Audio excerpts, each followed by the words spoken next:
नमस्कार। यस प्रविधि समाचारमा प्राइवेट इक्विटीले 55 अर्ब डलरको सम्झौतामा ईएलाई निजी बनाउने। प्रमुख भिडियो गेम प्रकाशक इलेक्ट्रोनिक आर्ट्स या ईएले निजी इक्विटी फर्महरूको कन्सोर्टियमद्वारा 55 बिलियन अमेरिकी डलरको पूर्ण नगद अधिग्रहणमा सहमति जनाएको छ, जुन इतिहासमा पूर्ण नगद प्रतियोजित सूचीकृत कम्पनीलाई निजी लाने सबैभन्दा ठूलो लगानी हो। खरिदारहरूमा सिल्भर लेक, साउदी अरेबियाको सार्वजनिक लगानी कोष जसले पहिले नै ईएमा 9.9% हिस्सेदारी राखेको छ, र एफिनिटी पार्टनर्स अमेरिकी राष्ट्रपति ट्रम्पका ज्वाइँ जारेड कुशनरद्वारा स्थापित र नेतृत्व गरिएको फर्म समावेश छन्।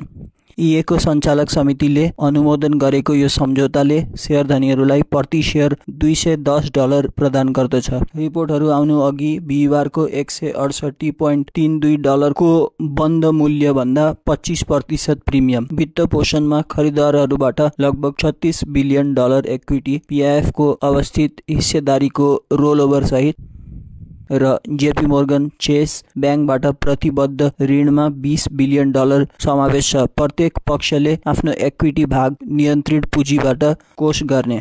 यो कारोबार 2027 को सुरुमा वा ईएको आर्थिक वर्ष 2027 को पहिलो त्रैमासिक भित्र बन्द हुने अपेक्षा गरिएको छ। नियामक स्वीकृति र स्टक होल्डर भोटहरू बाँकी रहँदा त्यसपछि ईएको स्टक सार्वजनिक बजारबाट हटाइनेछ। अधिग्रहणपछि ईएको मुख्यालय क्यालिफोर्नियाको रेडवुड सिटीमा रहनेछ र सीईओ एन्ड्री विल्सनको नेतृत्वमा जारी रहनेछ, जसले कर्मचारीहरूलाई प्रतिष्ठित आईपी निर्माणमा उनीहरूको रचनात्मकता र नवीनताको प्रशंसा गर्दै एक नोट जारी गरेका थिए।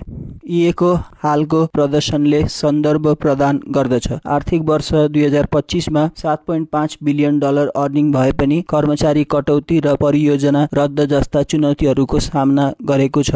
नयाँ मालिकहरूले लागत घटाउन एआई सञ्चालित परिवर्तन योजना बनाएका छन्, जसले सम्भावित रूपमा विकासकर्ताहरू र भोइस एक्टरहरू जस्ता भूमिकाहरूलाई असर गर्नेछ। प्रविधि समाचारमा यति नै। नयाँ अपडेटका लागि लाइक र सब्स्क्राइब गर्नुहोला। धन्यवाद।